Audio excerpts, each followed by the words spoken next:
Republic day రోజు మా ఊర్లో తీర్థం అయింది 26న. ప్రతి ఇయర్ తీర్థం అవుతుంది. అయితే మా మమ్మీ ఆ రోజు తీర్థం అని చెప్పేసి గారెలు, బిర్యానీ, చికెన్, మటన్ కర్రీ చేస్తుంది. అయితే వండేసింది మా మమ్మీ, తినేస్తున్నాము ఆఫ్టర్నూన్. దాని తర్వాత నేనైతే సారీ కడుతున్నాను, బ్లూ కలర్ సారీ. ఎలా ఉందో చెప్పండి నాకు. మమ్మీ నేను అయితే ఒక రౌండ్ వేసేసాము తీర్థంలోకి. 4 o'clock వెళ్ళి చెరుకర్లు అవి కొనుక్కొని ఇంటికి వచ్చి మళ్ళీ నైట్ 7, 8కి అలాగా మేమైతే మళ్ళీ వెళ్ళిపోయాము తీర్థంలోకి. రంగుల రత్నాలు అవన్నీ ఎక్కేసి బాగా ఎంజాయ్ చేస్తాము.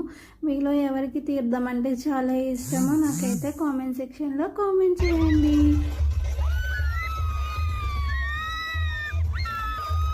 నా వీడియో కానీ నచ్చితే like, share, subscribe to my channel. Bye.